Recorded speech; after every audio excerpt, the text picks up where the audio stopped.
Des amis m'avaient vanté la beauté d'un petit village situé au nord de la vieille province du Rouergue.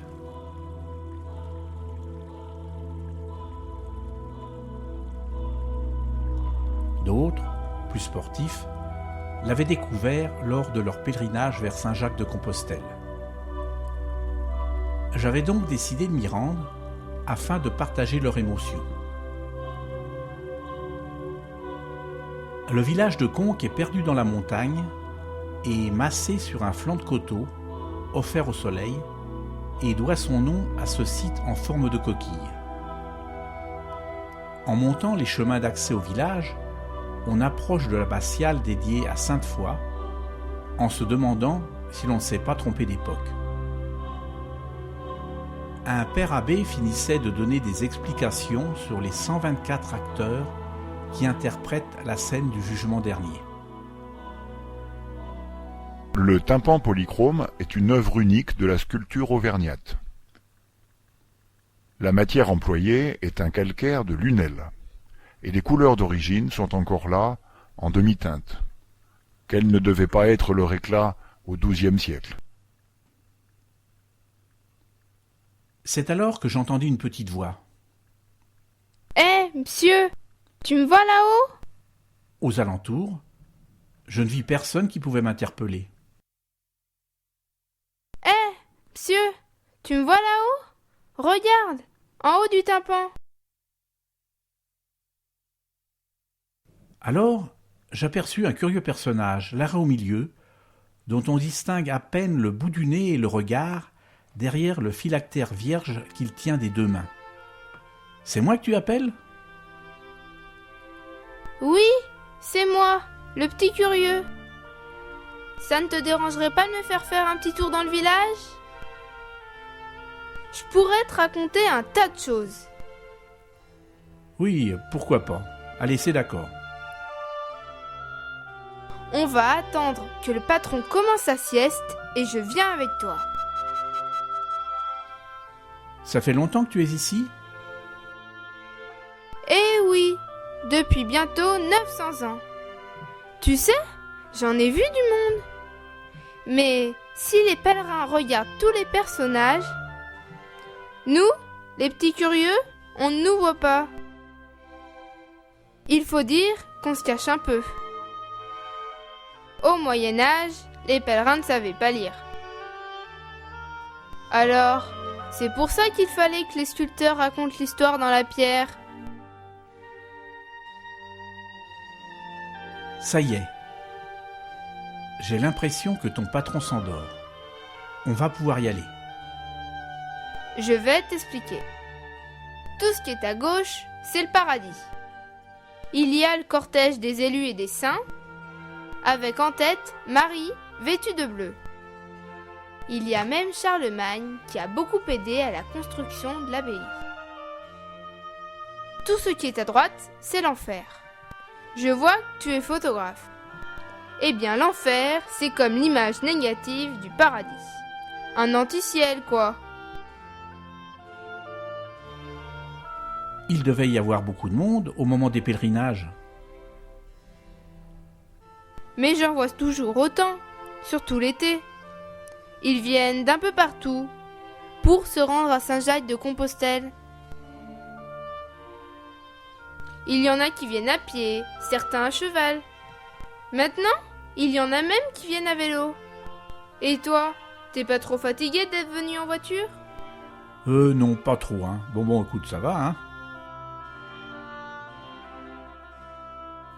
J'ai lu qu'au XIIe siècle, il y a eu jusqu'à 3000 habitants à Conques. Oui, les pèlerinages ont toujours encouragé le peuplement du village. Et le commerce de la cire et des cierges se pratiquait à la porte de l'église. Viens, je t'emmène au cloître. J'ai lu qu'il n'en restait plus grand-chose. Tu sais, nous avons eu beaucoup de malheur. Les protestants ont mis le feu en 1568, ce qui a brûlé une partie de l'église et du village. Puis, il y a eu la peste. Puis, la Révolution, et les chanoines ont dû partir.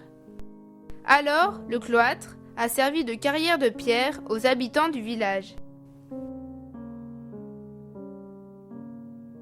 Sur les chapiteaux qui restent, te rappelles-tu qui étaient ces personnages ?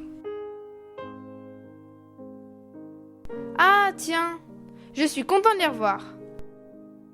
Ceux-là, ce sont les bâtisseurs.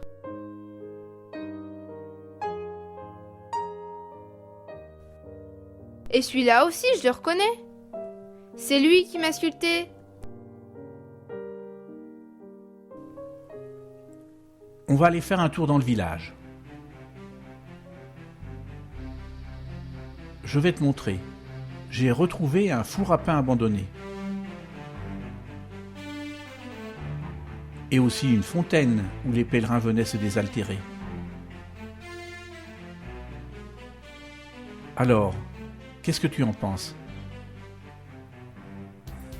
Oh, ça n'a pas tellement changé. Il y a moins de monde. Mais c'est quand même plus propre. Dis donc, j'ai même trouvé une place Chirac. Le président de la République est passé par là ? Il faudrait peut-être que tu révises ton histoire de France, toi. Chirac est né à Conques. C'était le médecin de Louis XV.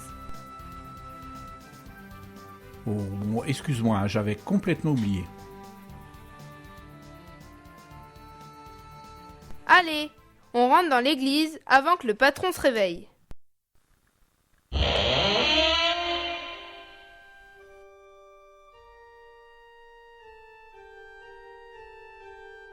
Alors, qu'est-ce que tu en penses ? C'est majestueux. Les formes sont simples. On ressent au fond de soi-même cet élan audacieux. L'architecture est vraiment propice à la méditation et au recueillement.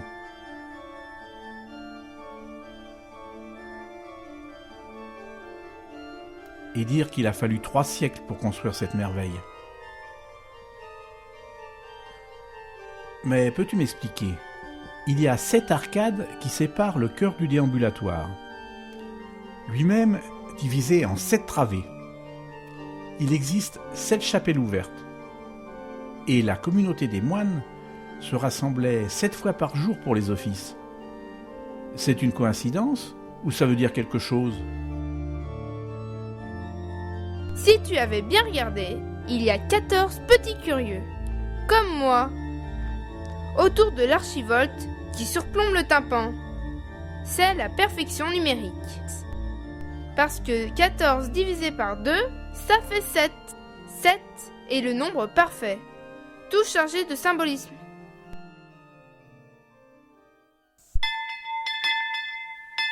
Oh là là, il est déjà 5 heures. Il était temps que je rentre. Le patron est en train de se réveiller. Ouf, j'ai eu chaud. Allez, ciao. Allez, au revoir, hein, et merci pour ton accompagnement. Psst, la prochaine fois que tu reviens, révise au moins ton histoire de France.